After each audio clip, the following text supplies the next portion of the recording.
Dona Maria, a senhora tem certeza que quer vender os 5 apartamentos? O telefone quase caiu da minha mão. Sou Maria Eunice, viúva de 68 anos. Eu não estava vendendo nada, mas meu filho esqueceu quem eu realmente sou. Minha vida sempre foi de muito trabalho. Eu e meu falecido marido, o Arnaldo, levantamos tudo que temos tijolo por tijolo. Ele era o mestre de obras, o sonhador. Eu era os pés no chão, a mulher dos números. Juntos, fundamos a AEM Empreendimentos décadas atrás. Arnaldo, o A, e Maria, o M. Esses 5 apartamentos não caíram do céu. Foram 30 anos acordando de madrugada, controlando o caixa, negociando com o fornecedor e comendo marmita fria em cima de saco de cimento. Hoje, eu vivo da renda desses apartamentos. Moro em um, o da cobertura, e alugo os outros 4. É o que paga minhas contas, meus remédios e os presentes que meu filho, o Ricardo, vive me pedindo. O Ricardo é meu único filho. Desde que o Arnaldo se foi, parece que o senso dele se foi junto. Casou com a Janine, uma mulher que tem os olhos mais rápidos que o juízo, e vivem os dois num eterno aperto. Mãe, o aluguel subiu. Mãe, o carro bateu. Mãe, a escola das crianças. E eu, mãe, sempre ajudei. Dava R$100 aqui, R$200 ali. É para ajudar os netos, eu pensava. O Arnaldo, antes de partir, me avisou.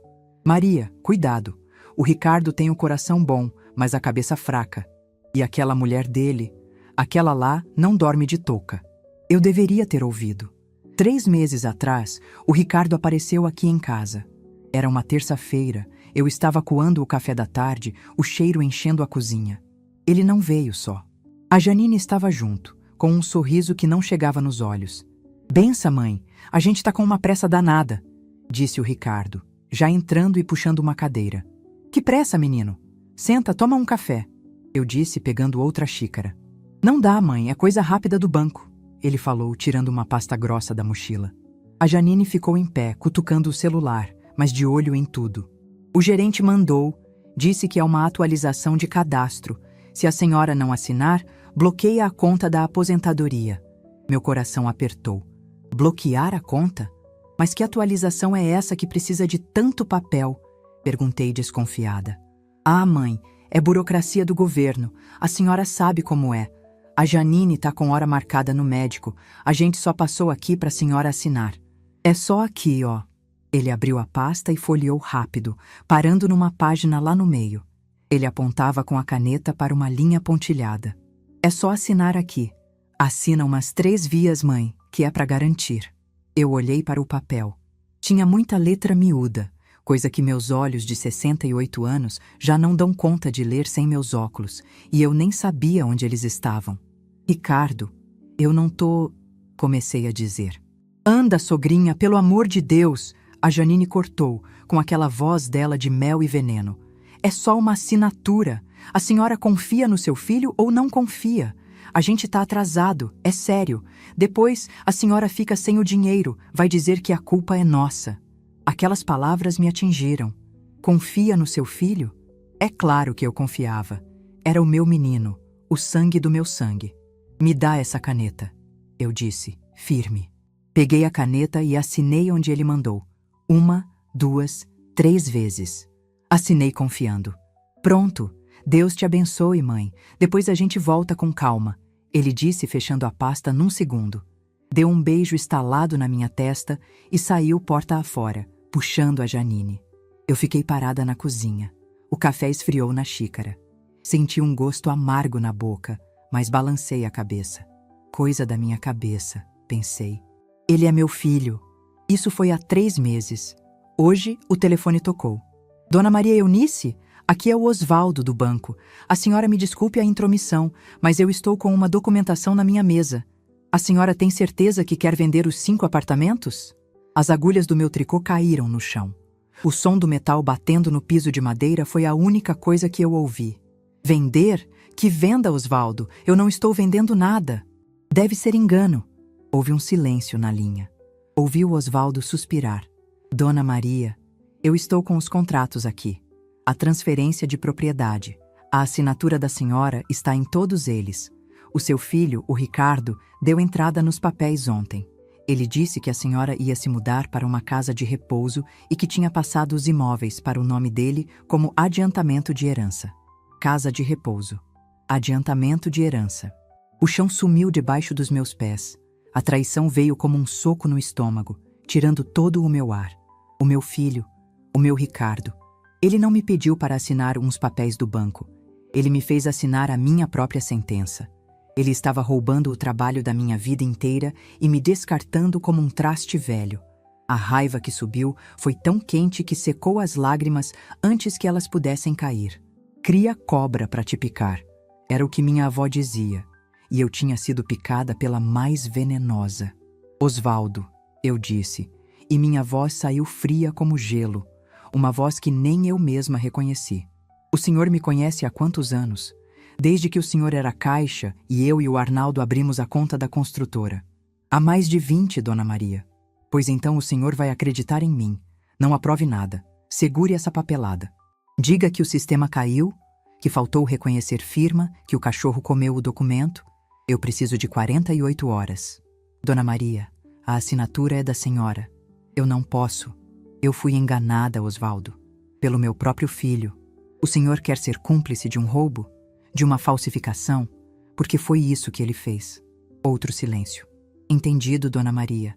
O sistema caiu agora mesmo, mas seja rápida. Eu desliguei o telefone. Meu corpo tremia, mas minha mente estava clara como água. Casa de repouso, eu repetia. Eles me achavam uma velha inútil.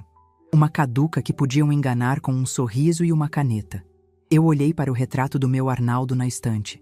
Eles te subestimaram, meu velho. Mas eles se esqueceram de mim. Fui até o nosso antigo escritório, o cômodo da casa que o Ricardo e a Janine sempre diziam que era espaço perdido, que eu devia transformar em quarto de visitas. Abri a gaveta debaixo do escrivaninho de mogno, uma gaveta que emperra e que o Ricardo nunca teve paciência para abrir. Lá no fundo, debaixo de pilhas de notas fiscais amareladas, estava a caixa de metal. Eu usava a chave no meu colar. Dentro não estavam as escrituras dos apartamentos. Essas, o Ricardo deve ter conseguido uma segunda via ou falsificado. O que estava ali era algo muito mais poderoso. Era o contrato social original da ANM Empreendimentos, a empresa que eu e Arnaldo fundamos. E grampeado nele, um documento que fizemos há 25 anos. Uma cláusula de usufruto vitalício para mim, Maria Eunice, sobre todos os bens construídos e registrados em nome da empresa. O Ricardo, na sua ganância, cometeu um erro de principiante. Ele achou que os apartamentos eram herança da mamãe. Ele não sabia, ou esqueceu, que os imóveis nunca foram transferidos para o meu nome de pessoa física. Eles ainda pertenciam à ANM. E na ANM, eu não era só a viúva. Eu era a sócia fundadora. Eu era o M. Meu filho achou que tinha assinado a minha internação. Ele só não sabia que, naqueles papéis do banco, ele tinha acabado de assinar a própria ruína. Peguei minha bolsa e os documentos da caixa de metal. Eu não ia chorar. Eu ia lutar. O Ricardo ia descobrir que mexer com a mãe dele era a mesma coisa que mexer num vespeiro com vara curta. Quando o Osvaldo desligou, o silêncio do meu apartamento foi ensurdecedor. O único som era o das minhas agulhas de tricô, caídas no chão. Por um minuto, o mundo pareceu parar. Senti o peso dos meus 68 anos, não nas costas, mas no coração. O golpe da traição dói mais fundo que qualquer faca. Casa de repouso. A palavra ecoava na minha cabeça. Eles não iam apenas roubar meu patrimônio. Eles iam roubar minha dignidade, meu lar, minha história. Mas o Arnaldo, meu falecido marido, sempre dizia: Maria, você tem o temperamento de um furacão adormecido. Ai de quem te acordar. Pois eles me acordaram. Aquele tremor inicial de choque, a fraqueza nas pernas, começou a passar. Foi substituído por uma clareza que eu não sentia há anos. A clareza da raiva justa. A raiva que constrói, não a que destrói. Eu não era uma vítima. Eu era a sócia fundadora da AEM Empreendimentos. Levantei-me do sofá. Não peguei as agulhas do chão. Fui direto para o escritório, o cômodo que o Ricardo chamava de quartinho da bagunça da mamãe. Ele e a Janine viviam dizendo que eu devia me livrar daqueles móveis velhos. Mal sabiam eles que aqueles móveis guardavam o alicerce de tudo que eles tentavam roubar. A caixa de metal que eu peguei da gaveta emperrada estava fria ao toque. Sentei-me na cadeira de mogno do Arnaldo, uma cadeira que ainda tinha o formato dele, e botei a caixa sobre a mesa. O cheiro de papel antigo e óleo de máquina subiu. Abri com a chave do meu colar. Lá estava.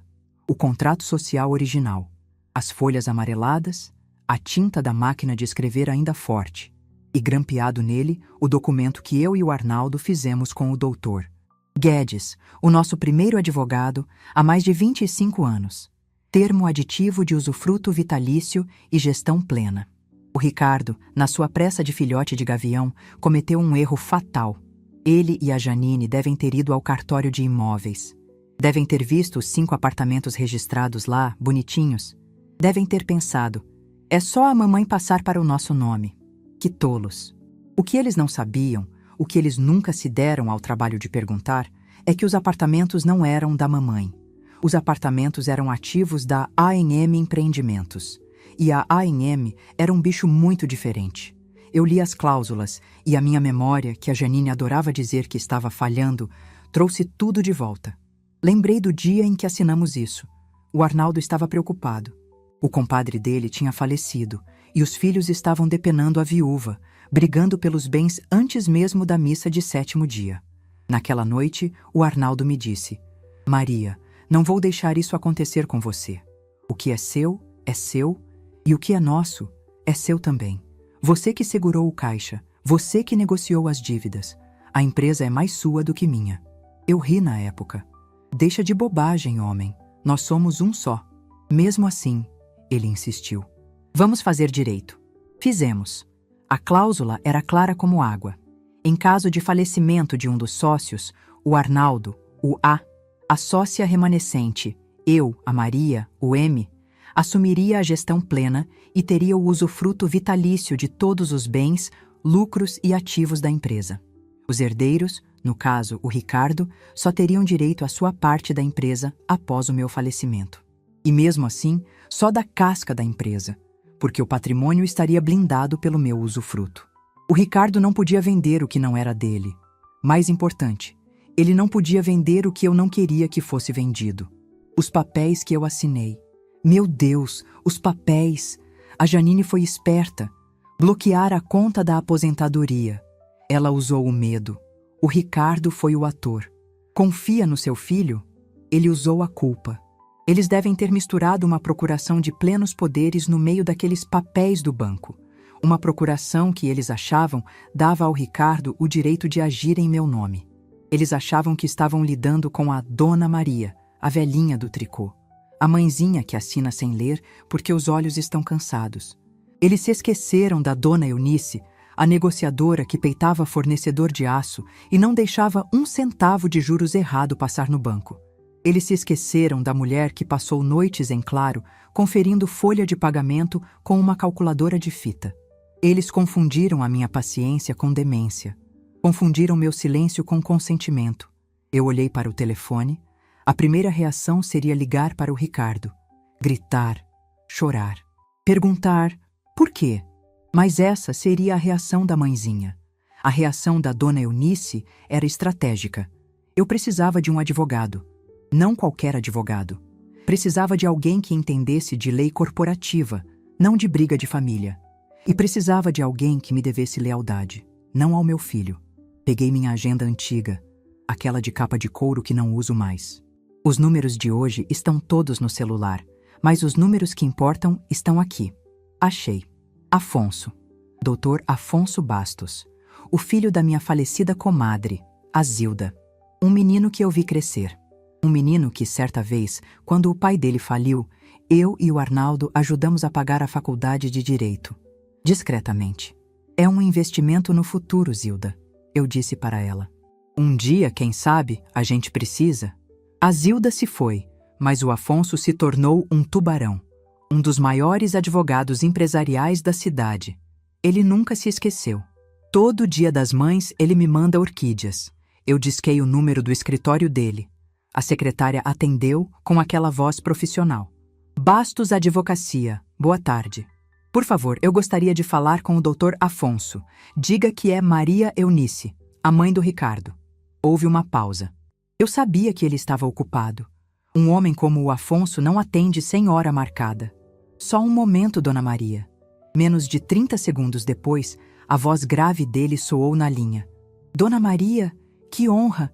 Aconteceu alguma coisa? O Ricardo está bem? Os netos? A voz dele era quente, mas eu mantive a minha fria. Aquele gelo de quem tem negócios a tratar. Afonso, boa tarde. Desculpe ligar assim. Eu preciso de você. Não como o filho da Zilda, mas como o Dr. Afonso Bastos. Ele percebeu a mudança no meu tom. Pois não, Dona Maria. Sou todo ouvidos. É assunto de família? Eu respirei fundo e olhei para o contrato social na minha mesa. Não, meu querido. Deixou de ser assunto de família há exatamente 45 minutos. Agora é assunto empresarial. É sobre a AMM Empreendimentos. Houve um silêncio do outro lado. O Afonso era rápido. Estou entendendo. Onde a senhora está? Mando um carro buscá-la? Não, eu estou ótima. O que eu preciso é de uma reunião, amanhã às 10 da manhã, e não aqui em casa, e não no seu escritório. Onde então? No banco, na agência do Osvaldo. Quero o senhor e ele na mesma sala. E Afonso? Sim? Traga todo o seu conhecimento sobre fraude documental e estelionato. Acho que vamos precisar. Desliguei o telefone. Eu ainda era a Maria. A mulher que estava com o coração partido em 1000 pedaços pela traição do único filho. Mas por fora, eu era a Dona Eunice. E a Dona Eunice tinha um plano. Ricardo e Janine estavam provavelmente comemorando. Escolhendo a cor do carro novo, planejando a viagem para a praia, gastando o dinheiro dos meus apartamentos. Eles estavam celebrando a venda de 5 imóveis.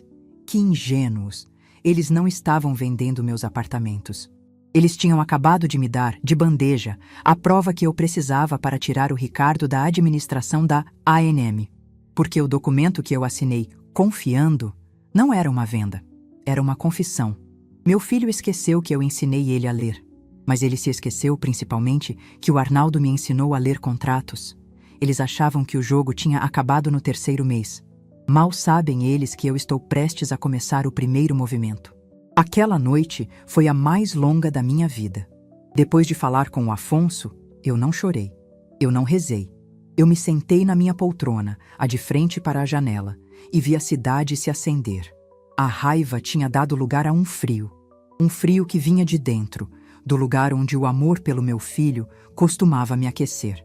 Casa de repouso. Eu repetia essas palavras em voz baixa. Eles não me achavam apenas velha. Eles me achavam descartável. O telefone ficou mudo. Eu sabia que o Osvaldo, no banco, estava segurando a fortaleza. O Ricardo e a Janine deviam estar confusos, achando que era só um problema de sistema. Eles iriam dormir achando que estavam ricos. Que durmam. Seria a última noite de sono tranquilo deles por um bom tempo. Eu levantei e fui até a cozinha. Fiz um chá de camomila, como faço todas as noites. O ritual me acalmou. O cheiro da erva, a água quente na caneca que o Arnaldo me deu. Eu não ia deixar 2 ratos gananciosos tirarem meus rituais. Peguei minhas agulhas de tricô no chão, onde tinham caído horas antes. Sentei-me e comecei a tricotar, ponto por ponto. O som ritmado do metal batendo era a única coisa no apartamento silencioso. Eu não estava fazendo um cachecol. Eu estava tecendo a minha estratégia. Cada laçada era um pensamento. Cada carreira era uma decisão. Eu não ia ligar para o Ricardo. Eu não ia gritar. Eu ia fazer o que eu sempre fiz melhor. Eu ia calcular. Quando o dia amanheceu, eu tinha dormido talvez 1 hora, mas estava mais desperta do que nunca. Tomei meu banho, passei meu perfume de alfazema, o cheiro que o Ricardo dizia ser cheiro de vó, e abri meu guarda-roupa. Não peguei o vestido de florzinha, nem o de ficar em casa. Peguei o meu tailleur bege, um conjunto de linho que eu usava nas reuniões importantes da construtora. Coloquei meus sapatos baixos mais firmes. Prendi o cabelo num coque apertado. Quando me olhei no espelho, não vi a mãezinha. Eu vi a Dona Maria Eunice, vi o M da ANM. Às 9h40 da manhã, eu desci. Não pedi táxi. Fui andando. O ar fresco da manhã me ajudou a firmar as ideias. Às 9h55, eu entrei na agência do Osvaldo. O banco estava calmo. O cheiro de café coado misturado com aquele cheiro de ar-condicionado e dinheiro. O Osvaldo me viu e veio correndo, pálido. Dona Maria, bom dia. Por aqui, por favor. O doutor Afonso já chegou. Ele me levou para a sala de reuniões de vidro, no fundo da agência. O Osvaldo estava suando. Dona Maria, o seu filho já ligou 7 vezes hoje. Disse que estava vindo aqui. Ele não vai passar da porta, vai, Osvaldo? Eu disse. Calma. Não, senhora. A segurança está avisada. Problema de sistema. Quando entrei na sala, o Afonso se levantou. Alto, terno impecável, ele parecia um ator de cinema. Mas os olhos eram os olhos do filho da Zilda. Ele veio até mim, beijou minha mão. Dona Eunice, é um prazer revê-la, apesar das circunstâncias. A senhora está ótima. Bom dia, Afonso. Não estou aqui para elogios. Estou aqui para negócios. Sentamos. Eu, na cabeceira da mesa. Afonso, à minha direita. Osvaldo, à minha esquerda. Coloquei minha bolsa no colo e tirei de dentro o envelope pardo com os documentos da caixa de metal. O contrato social. O termo de usufruto. Vamos aos fatos, eu disse. Meu filho, Ricardo, usando de má fé e enganando a mim, uma senhora de 68 anos, tentou me fazer assinar a venda dos meus bens. O Osvaldo engoliu em seco. Dona Maria, ele trouxe uma procuração. Eu trouxe uma cópia. Ele deslizou o papel pela mesa. O Afonso colocou os óculos de leitura e analisou. Ele leu o papel que o Ricardo trouxe. Depois, leu os papéis que eu trouxe. Por um longo minuto, o único som foi o do papel sendo virado. Finalmente, o Afonso tirou os óculos. Ele olhou para mim e um leve sorriso surgiu no canto da boca dele. Dona Eunice, com todo respeito ao seu filho, mas isso é de um amadorismo que chega a ser grosseiro. Traduza, Afonso, eu pedi. Simples. Ele usou uma procuração de plenos poderes, provavelmente daquelas que se compra na papelaria, e achou que isso dava a ele o direito de vender os imóveis. O que ele não sabia, ou esqueceu, como a senhora disse, é que os imóveis não estão no seu CPF, estão no CNPJ da AAM Empreendimentos. Ele bateu o dedo no meu contrato social. Para vender um ativo da empresa, ele precisaria de 2 coisas. Primeiro, uma ata de reunião de sócios, assinada pela senhora, autorizando especificamente a venda. Segundo, ele precisaria ter poderes de administrador da empresa. E, segundo este contrato, a administradora plena e única, com o falecimento do seu Arnaldo, é a senhora. E o usufruto vitalício? Perguntei. É a cereja do bolo, disse Afonso. Mesmo que a senhora quisesse vender, o dinheiro da venda seria seu, não dele. Ele só teria direito à casca da empresa, sem nada dentro, depois que a senhora se fosse. O que ele fez, dona Eunice, tem nome. Estelionato. Falsidade ideológica. Coação de idoso. Meu coração doeu ao ouvir as palavras. Mas eu mantive o rosto firme. Eu não quero meu filho na cadeia, Afonso. Eu o amo, mas eu não reconheço o homem que ele se tornou. Eu quero ele longe do que é meu, longe do que o Arnaldo construiu. Entendido, disse Afonso. Ele já estava pegando o celular. Vamos agir no campo empresarial, então. É mais rápido e mais limpo. Osvaldo, preciso que você formalize a negativa da transação. O motivo, vício documental insanável por parte do solicitante. O solicitante é o Ricardo. O sistema de vocês pode voltar a funcionar agora. Mas, doutor, começou Osvaldo. Quando o Ricardo vier aqui, continuou Afonso, o senhor vai entregar a ele este papel, a negativa formal, e vai dizer que, por ordens do jurídico do banco, o senhor está proibido de discutir o assunto. E que qualquer comunicação deve ser feita ao advogado da proprietária. Afonso olhou para mim. E a proprietária, dona Eunice, vai assinar alguns papéis para mim agora. Os papéis certos. Enquanto o Osvaldo foi, tremendo, buscar a negativa, o Afonso abriu seu notebook ali mesmo.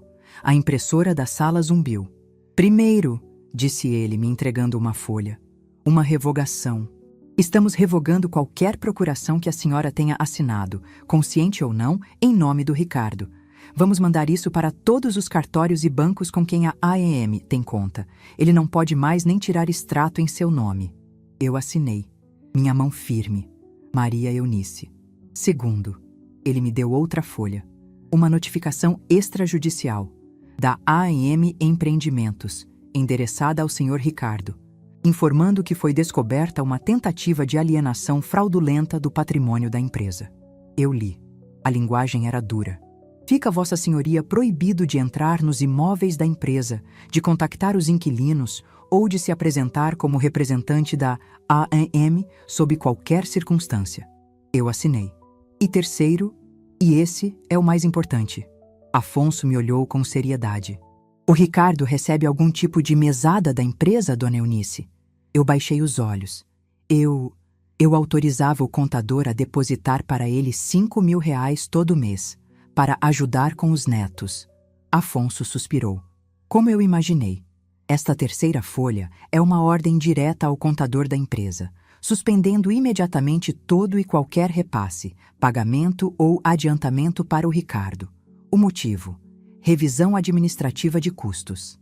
Eu parei. R$ 5.000. Era o dinheiro da escola dos meus netos, da comida deles. Afonso, as crianças. Dona Eunice, ele disse gentil, mas firme. As crianças têm pais. Um homem de 40 anos que tenta jogar a própria mãe num asilo para roubar o patrimônio dela não merece ajuda de custo. Ele merece a lei. Estamos sendo brandos. Assine. Eu fechei os olhos. Pensei na Janine, com aquele sorriso falso. Pensei no Ricardo, me fazendo assinar o papel. Eu assinei. Ótimo, disse Afonso, guardando tudo. Agora, o movimento mais importante. A senhora vai para casa e não vai atender o telefone. Sob nenhuma hipótese, deixe ele sentir o muro que ele acabou de bater. Ele vai vir atrás de mim, eu disse. Vai. E ele vai encontrar a mim. Meu nome e meu telefone estão na notificação. O porteiro do seu prédio também será instruído a não deixá-lo subir sem a sua autorização expressa. A execução, dona Eunice, tem que ser silenciosa, mas tem que ser completa. Eu saí do banco e o sol do meio-dia quase me cegou. Eu me sentia leve. A justiça, mesmo amarga, ainda tem um gosto de vitória. Cheguei em casa, tranquei a porta, fiz um almoço leve. O telefone começou a tocar às 2 da tarde. Eu olhei para o visor. Ricardo. Meu coração deu um salto. A mão coçou para atender. A voz da mãezinha na minha cabeça gritava: é seu filho, atenda. Mas a voz da dona Eunice disse: espere. Deixei tocar. Tocou 10, 15, 20 vezes. Parou. Eu sabia o que estava acontecendo. Ele tinha ido ao banco. O Osvaldo tinha entregue a ele a negativa. Ele estava confuso. A primeira reação de um mimado quando ouve um não é confusão. 5 minutos depois, o telefone tocou de novo. Ricardo. Deixei tocar. 10 minutos depois, uma mensagem. Eu li pela tela de bloqueio. Mãe, que brincadeira é essa no banco? O Osvaldo disse que não pode falar comigo. Me liga, o sistema voltou, mas deu tudo errado. Eu sorri. Deu tudo errado, de fato. Esperei. A tensão no apartamento era palpável. Eu estava em silêncio, mas o mundo do meu filho estava desmoronando. Às 3:30 da tarde, ouvi o barulho. O interfone tocou com violência. Era o porteiro, o seu Doval. Dona Maria, o seu Ricardo tá aqui embaixo. Ele tá muito nervoso, dizendo que tem que subir, que é uma emergência. Respirei fundo. Seu Doval, o senhor Ricardo não está autorizado a subir. O doutor Afonso Bastos, meu advogado, já não entrou em contato com o síndico? Sim, senhora, já sim. Mas ele está gritando aqui, dona Maria, dizendo que a senhora está passando mal, que está sendo feita de refém. Eu estou ótima, Doval. Chame a segurança se ele insistir, mas ele não sobe. Sim, senhora. Desliguei. Refém. A ironia. Eu sabia o que tinha acontecido. O mensageiro do Afonso tinha chegado na casa dele. Ele tinha lido as notificações. A confusão tinha virado pânico. A fonte secou. O telefone tocou de novo. Desta vez, eu atendi. Mãe, que porra é essa? Ele gritou. O Ricardo de Bom Moço tinha sumido. Ricardo, boa tarde. Vejo que recebeu meus documentos. Peço que não grite comigo e não use esse linguajar. Minha voz estava tão calma que assustou a mim mesma. Documentos? Que advogado é esse? AM? Que palhaçada é essa, mãe? A senhora pirou? A senhora tá caduca? A senhora me deu os apartamentos. Eu tenho sua assinatura. Você tem a minha assinatura num papel fraudulento, Ricardo, eu disse, fria como o mármore. Você achou que eu não ia descobrir? Casa de repouso? Houve um silêncio mortal do outro lado. Eu ouvi a voz da Janine ao fundo, um sussurro venenoso. Ele descobriu. A velha descobriu. Mãe, ele tentou mudar o tom. Não é isso. A Janine achou uma casa linda para a senhora. Com piscina, enfermagem. A senhora tá sozinha aí. Eu estou sozinha porque meu único filho tentou me roubar. Cortei. Você não contava com os papéis do seu pai, não é? Você não contava com o contrato social. Você não contava que o M de AAM significava alguma coisa. Mas, e o meu dinheiro? Mãe, eu tenho contas. O contador disse que o pagamento foi suspenso. As escolas dos meninos vencem amanhã. A senhora não pode fazer isso com seus netos. A chantagem. A última arma dele. As crianças têm um pai, Ricardo. Um pai que, em vez de trabalhar, decidiu enganar a própria mãe. Você é um homem de 40 anos. Vá arrumar um emprego. A AEM Empreendimentos não tem mais como sustentar um parasita. Parasita? Ele engasgou. Eu sou seu filho. E eu sou sua mãe. E como sua mãe, eu te aviso. Dê meia volta. Saia da minha portaria. O próximo documento que você receber do doutor Afonso não será uma notificação. Será uma queixa-crime por estelionato. A senhora não tem coragem, ele gritou, mas a voz dele falhou. Eu ouvi a Janine arrancar o telefone da mão dele. Escuta aqui, sua velha. Eu não escuto. Eu desligo, eu disse, e apertei o botão. O silêncio voltou, mas desta vez era um silêncio vitorioso. Eu tinha cortado a cabeça da serpente. Eu tinha mostrado parcialmente o meu poder. Eles achavam que estavam lutando contra a mãezinha. Eles tinham acabado de descobrir que a oponente era a Dona Eunice. O telefone vibrou de novo. E de novo. Mensagens e ligações perdidas. Eu silenciei o aparelho. Fui até a varanda e olhei para a rua.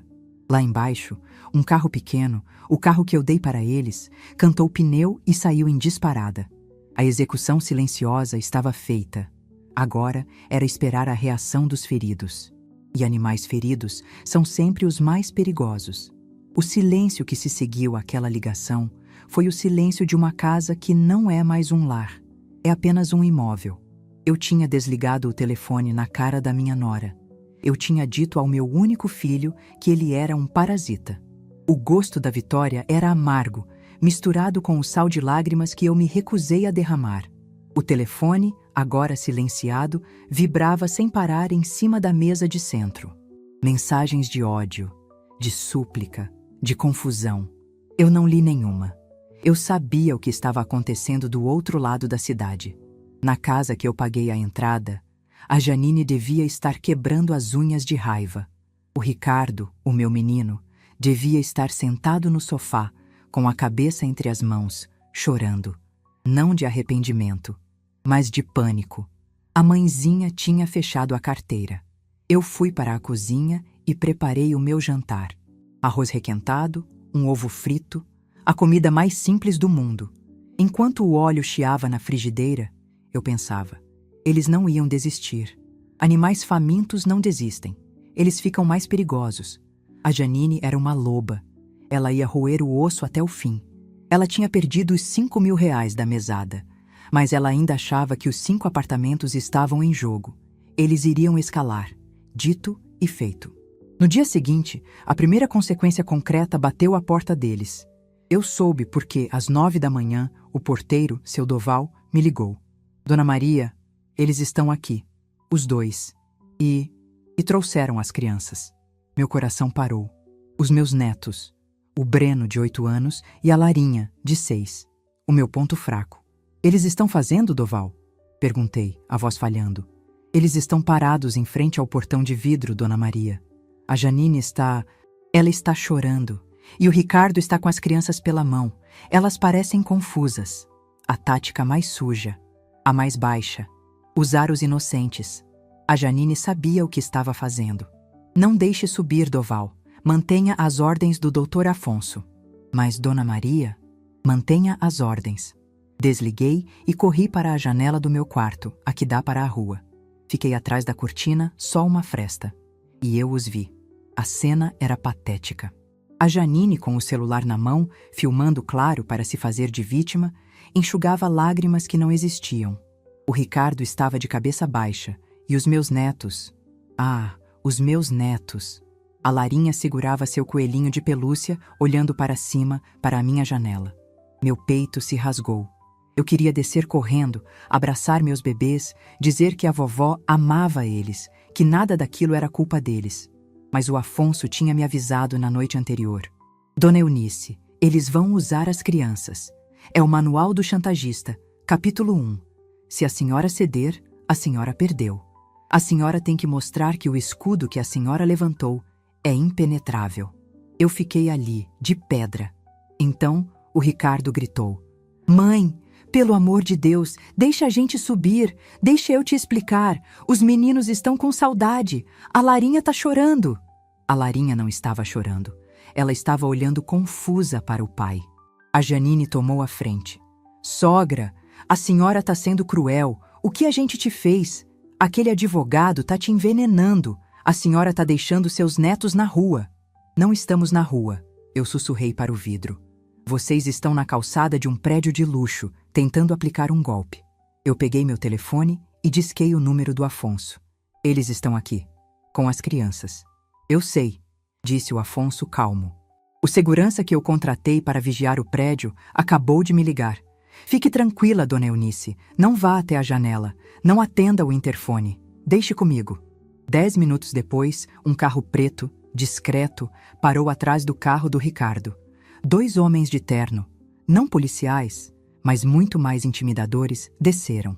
Eram da empresa de segurança do Afonso. Eles se aproximaram do Ricardo e da Janine. Não dava para ouvir o que diziam, mas a conversa foi curta. Um dos seguranças apontou para a placa do condomínio. Proibido fazer barulho, área residencial. Depois apontou para a câmera no poste. A Janine parou de filmar. O teatro acabou na hora. Ela puxou o Ricardo pelo braço, agarrou as crianças e as enfiou no carro. Em menos de 1 minuto, eles tinham sumido. A primeira tentativa frustrada. Eu me sentei no sofá e pela primeira vez chorei. Chorei de dor, de raiva, de pena dos meus netos. Foi a coisa mais difícil que eu já fiz. Mais difícil que enterrar meu marido. O silêncio durou 1 semana. Foi uma semana de guerra fria. Eu soube, por uma ligação do Osvaldo, o gerente do banco, que o Ricardo tentou abrir uma linha de crédito usando os documentos dos apartamentos. O banco, claro, negou e reportou ao Afonso. Eu soube, pela síndica do meu prédio, que a Janine ligou para ela, dizendo que eu estava senil e em cárcere privado pelo meu advogado, e que eles precisavam resgatar a mim. A síndica, que me conhece há 20 anos e joga buraco comigo às quintas, riu e disse que o único cárcere era o da falta de vergonha dela. Eles estavam atirando para todos os lados, e todos os tiros batiam no escudo que o Afonso e o meu contrato social tinham erguido. Até que, na segunda-feira seguinte, eles receberam a cartada final. O Afonso me ligou. Dona Eunice, bom dia. Está pronta? Chegou a hora da reunião de acionistas. Que acionistas, Afonso? Sou só eu disse. Pela lei, o Ricardo, como seu herdeiro direto, é um acionista em espera. Ele não tem poder de voto, não tem poder de gestão, mas ele tem o direito de ser informado. E é exatamente isso que vamos fazer. Vamos informá-lo. Mandei a convocação oficial para a casa dele hoje. A reunião é amanhã, às 10, no meu escritório. Eu sabia o que isso significava. Não era mais a execução silenciosa. Era a revelação do poder. No dia seguinte, eu me vesti para a guerra. Se no banco eu fui de tailleur bege, para o escritório do Afonso, eu escolhi o meu vestido azul marinho. Um vestido que o Arnaldo dizia que me fazia parecer uma primeira-dama.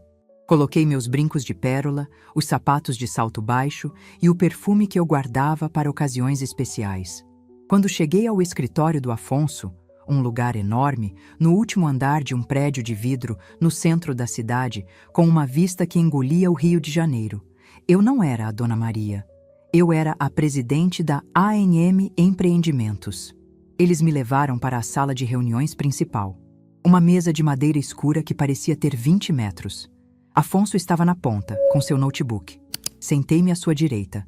Às 10 em ponto, a secretária anunciou: Doutor Afonso, o Sr. Ricardo e a Sra. Janine estão aqui. Deixe-os entrar, disse Afonso. A porta se abriu. A diferença era chocante. Eles não pareciam o casal vitorioso que tinha me enganado há semanas. O Ricardo estava magro, com olheiras, usando uma camisa amassada. A Janine estava com o cabelo preso de qualquer jeito, o rosto pálido de raiva. Eles pareciam derrotados. A falta dos 5.000 e a vergonha pública tinham cobrado seu preço. Que palhaçada é essa, Afonso? Disse Janine, entrando na sala. Onde está a minha sogra? Vocês esconderam ela? Bom dia, Sra. Janine, eu disse da minha cadeira. Eles pararam. Eles não tinham me visto. Meus óculos escuros, meu vestido, minha postura. Eu era outra mulher. O Ricardo engoliu em seco. Mãe, eu não sou sua mãe nesta sala, Ricardo, eu disse, e minha voz saiu firme, ecoando na madeira. Eu sou a Dona Eunice, sua sócia majoritária. Sente-se, os dois. A Janine ia retrucar, mas o Afonso levantou a mão. Por favor, Sra. Janine. A senhora nem deveria estar aqui. Esta é uma reunião da ANM. A senhora não é sócia. Mas, em nome da transparência, Dona Eunice permitiu sua presença como ouvinte. O que significa, a senhora ouve, não fala. Se falar, a segurança a retira. Entendido? A Janine bufou, mas sentou-se, longe de mim. Bom, começou Afonso ligando o projetor. Uma luz acendeu na parede branca. Estamos aqui para uma reunião extraordinária, convocada pela presidente, para discutir a tentativa de alienação fraudulenta de ativos da empresa, perpetrada pelo acionista minoritário em espera, Ricardo. O Ricardo murchou na cadeira. Mãe, eu não... Ele começou. Ricardo, disse Afonso, você tentou vender 5 apartamentos que não lhe pertencem. Isso é um fato, o que nos traz ao ponto principal. Vocês parecem confusos sobre o que é a ANM Empreendimentos. É uns apartamento velho que o pai deixou, gritou Janine. O Afonso olhou para ela. Segurança. Não, calma, fico quieta, ela disse, se encolhendo. Ótimo, disse Afonso. Ele apertou um botão. O primeiro slide apareceu. Era o logo da ANM.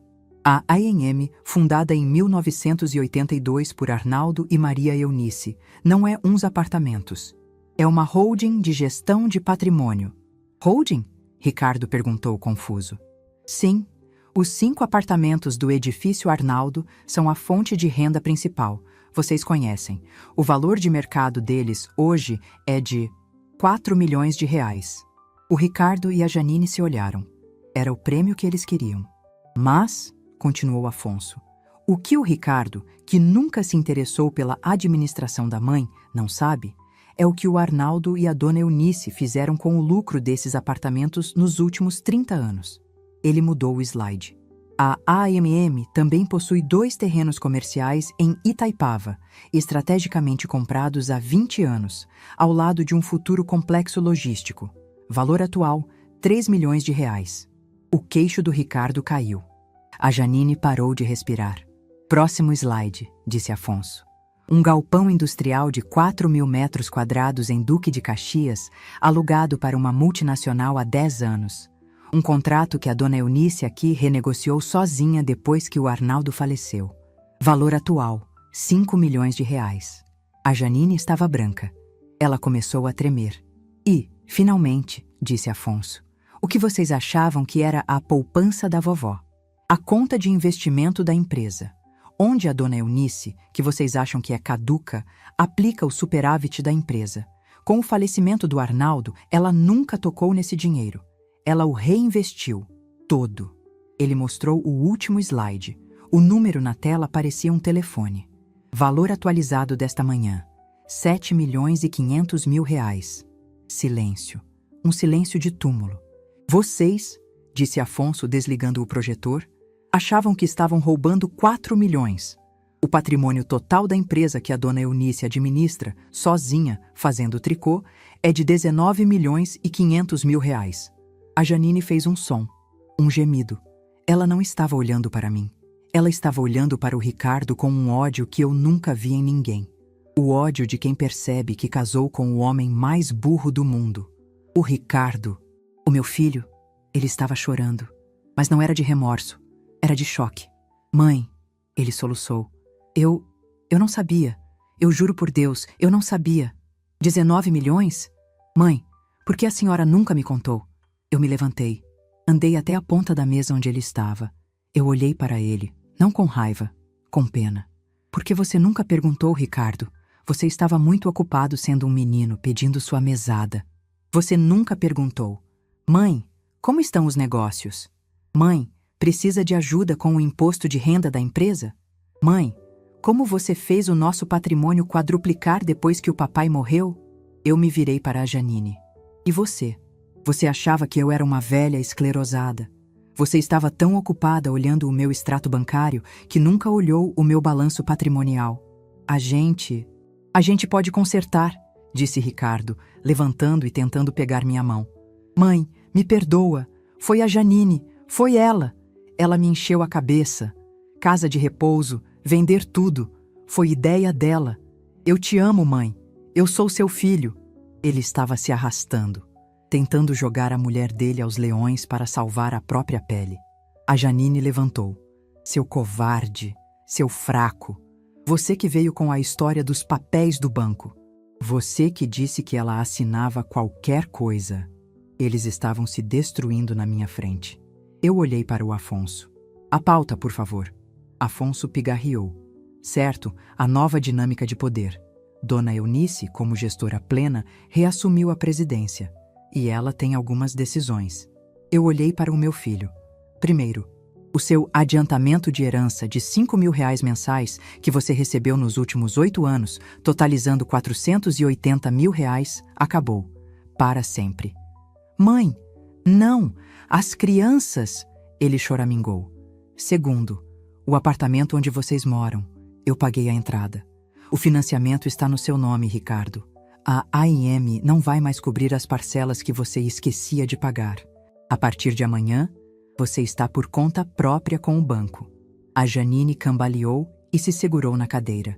Terceiro, eu disse, e mais importante, eu te amo, Ricardo. Você é meu filho, mas o homem que tentou me roubar, esse eu não conheço.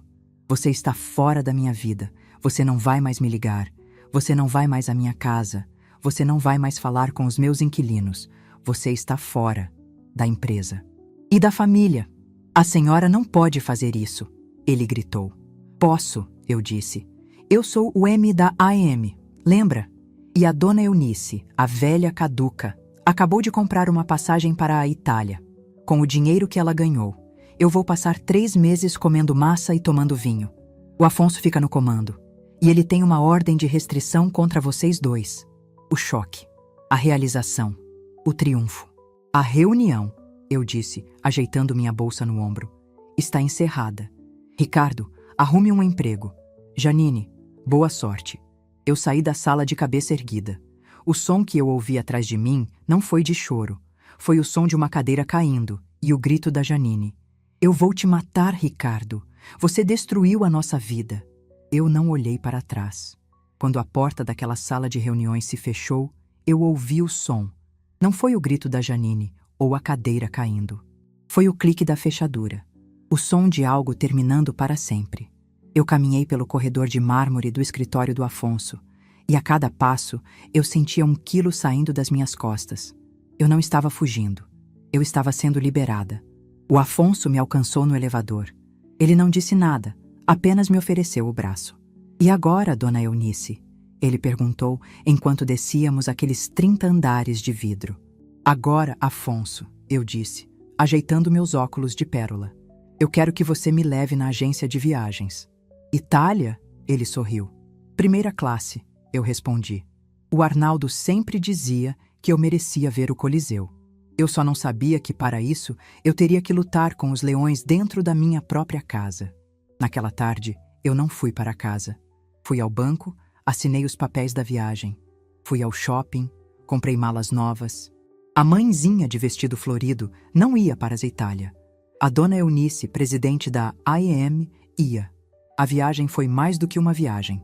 Foi uma redescoberta. Por 30 dias, eu não fui a mãe do Ricardo, nem a viúva do Arnaldo. Eu fui a Maria. Eu comi gelato em frente ao Panteão, em Roma. Eu chorei na frente da Pietà do Michelangelo, não de tristeza, mas de beleza. Em Florença, eu toquei nas pedras de uma ponte que foi construída antes do meu país ser descoberto. E na Toscana, sentada numa varanda com vista para os campos de girassóis, tomando um vinho que descia macio, eu finalmente entendi. Eu tinha passado os últimos anos vivendo uma vida pequena. Uma vida de tricô, chá e preocupações com um filho de 40 anos. Eu tinha me tornado uma coadjuvante na minha própria história. A traição do Ricardo, tão dolorosa, foi o remédio amargo que me acordou.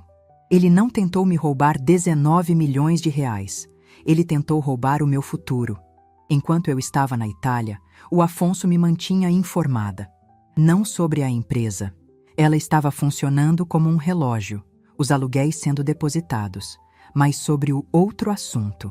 A Janine e o Ricardo não duraram uma semana depois da reunião. A primeira coisa que ela fez foi entrar na justiça.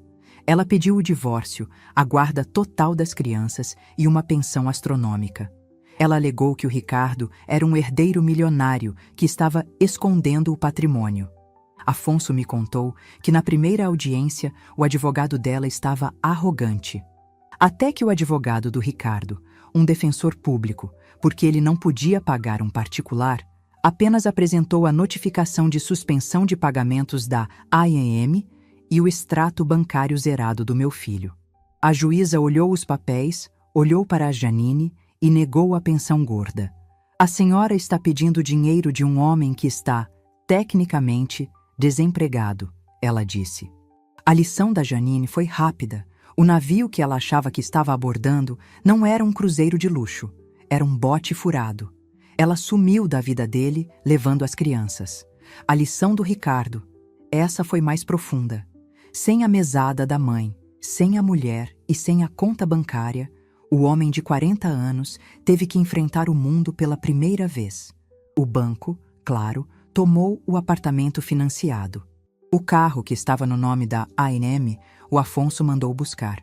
O Afonso me disse que ele estava morando de favor num quartinho nos fundos da casa de um colega e que ele estava trabalhando. Pela primeira vez na vida, trabalhando de verdade. Fazendo corridas de aplicativo, 14 horas por dia, num carro alugado. Quando o Afonso me contou isso, eu estava em Veneza. Eu parei no meio da Praça de São Marcos. A mãezinha dentro de mim quis chorar. Meu menino, comendo marmita fria dentro de um carro alugado. Mas a dona Eunice tomou a frente. Ele está comendo a marmita que ele comprou, Afonso. Eu disse ao telefone. Não a que ele roubou de mim. É um começo. Eu voltei da Itália 2 meses depois. O porteiro, seu Doval, quase não me reconheceu. Eu estava bronzeada. Tinha cortado o cabelo curto, moderno. Eu estava usando um vestido de linho branco. Dona Maria. Mas a senhora rejuvenesceu 20 anos. A Itália lhe fez bem. Foi o ar, seu Doval. Eu ri. O ar da liberdade. Quando entrei no meu apartamento, o cheiro era o mesmo, mas eu era outra. Eu olhei para a poltrona do tricô e pela primeira vez eu não sentei. Eu fui direto para o escritório, o quartinho da bagunça. Na semana seguinte, eu convoquei uma nova reunião, mas não com o Afonso. Convoquei os melhores arquitetos da cidade. Eu quero que vocês derrubem este escritório, eu disse batendo na parede. E eu quero que derrubem a sala de jantar e o quarto de hóspedes também. Vamos transformar metade deste apartamento cobertura na nova sede da Fundação AEM. Fundação, dona Eunice? Perguntou o arquiteto mais novo. Sim, AEM, Arnaldo e Maria. Vamos criar o Instituto Pró-Dignidade Sênior. Um lugar que vai oferecer 2 coisas que tentaram me tirar: informação e respeito. Nos 6 meses seguintes, a minha vida virou do avesso. Eu estava na obra às 7 da manhã, de bota e capacete, assim como eu fazia com o Arnaldo 30 anos atrás. Eu usei o dinheiro que o Ricardo achava que era dele. Contratei uma equipe de advogados, psicólogos e assistentes sociais. O objetivo da fundação era simples: atender, de graça, idosos que estivessem sofrendo abuso patrimonial ou psicológico da própria família. Quando a fundação foi inaugurada, eu dei uma entrevista. Foi a primeira vez que eu falei em público. A repórter, uma moça jovem, me perguntou por que eu estava fazendo aquilo. Eu olhei para a câmera. Eu sabia que, em algum lugar, o Ricardo e a Janine poderiam estar assistindo. Minha querida, eu disse. Eu aprendi da forma mais dura que a velhice no Brasil é vista como uma sala de espera. As pessoas ficam esperando você morrer para pegar o que é seu. Elas esquecem que você está vivo. Elas te dão um tricô e um chá e tentam te colocar num canto. A senhora passou por isso? Ela perguntou. Eu passei por um despertar, eu respondi. Eu descobri que a melhor coisa que você pode fazer com o patrimônio que você construiu não é deixar de herança. É usar em vida. É transformar o seu trabalho em um legado. E então eu disse a frase que, no dia seguinte, estava em todos os lugares. Subestimar uma pessoa idosa não é só falta de respeito. É um péssimo negócio. Porque nós, que construímos tudo, somos os únicos que sabemos onde estão todos os alicerces. E nós sabemos como derrubar a casa, se for preciso. A fundação virou a minha vida. O empoderamento coletivo aconteceu. Mulheres como eu começaram a chegar. A dona Zilda, que o filho vendeu a casa dela. O seu Jorge, que a neta limpou a poupança. E juntos, nós começamos a lutar. Eu não era mais uma vítima. Eu era uma estrategista. Eu era a líder de um exército de vovós e vovôs que não iam mais ficar em silêncio. E o Ricardo? E os meus netos? O amor pelos meus netos era a única coisa que ainda doía. Eu não podia puni-los pelos erros dos pais. Enquanto a fundação estava sendo construída, eu tomei minha última decisão como presidente da A&M. Eu criei um trust, um fundo educacional, em nome do Breno e da Larinha. O dinheiro da herança deles estava lá, blindado. Nem eu, nem o Ricardo, nem a Janine poderíamos tocar. O fundo pagaria a escola deles. O plano de saúde, a faculdade, o intercâmbio, tudo. Direto para as instituições. O Afonso seria o gestor. Meus netos teriam tudo o que o dinheiro pode comprar. Mas o pai deles teria que aprender a se sustentar. 1 ano depois daquela reunião no escritório do Afonso, eu estava na minha nova sala. O sol entrava pela janela de vidro que tomou o lugar da parede antiga. Eu estava analisando os balanços da fundação. Minha secretária, sim, eu tinha uma secretária, bateu na porta. Dona Eunice, tem um homem aqui fora. Ele disse que é o seu filho. Ele não tem hora marcada. Meu coração deu um pulo. Eu não o via há 1 ano. Deixe-o entrar. O homem que entrou não era o meu Ricardo. Era um estranho. Magro, abatido, o cabelo ralo, as roupas limpas, mas gastas. Ele não tinha a arrogância da Janine. Ele não tinha o sorriso fácil do meu menino. Ele tinha o olhar de quem foi quebrado. Ele ficou parado na porta. Não ousou entrar. Mãe? Ele disse, a voz rouca. Ricardo. Eu não levantei. Ele apertava um boné de motorista de aplicativo nas mãos. Eu não vim pedir dinheiro. Eu sei, eu disse. Eu não vim pedir perdão. O que eu fiz, não tem perdão. Eu fiquei em silêncio. Ele engasgou. Eu só queria dizer que eu tô trabalhando, eu aluguei um quarto, eu tô pagando minhas contas e a Janine não me deixa ver os meninos. Ela disse que eu não tenho onde cair morto, que eu sou um lixo. Ele olhou para mim e pela primeira vez em anos eu vi o meu filho. Não o parasita, o menino perdido. Eu só queria saber, ele chorou. Se eu posso ver meus filhos, eu sinto falta deles, mãe. Eu sinto tanta falta. Aquela foi a lição dele, a perda. Não dos 19 milhões, a perda da família. Eu levantei. Fui até a minha mesa. O Arnaldo no porta-retrato parecia sorrir para mim. Eu peguei um cartão. Eu não posso te dar sua família de volta, Ricardo. Isso você quebrou. E você vai ter que consertar sozinho. Entreguei o cartão a ele. O que é isso? Ele perguntou. É o cartão de um advogado de família. Da fundação. Ele vai entrar com um pedido de visitação regulamentada para você ver os seus filhos. A fundação vai cobrir a primeira consulta.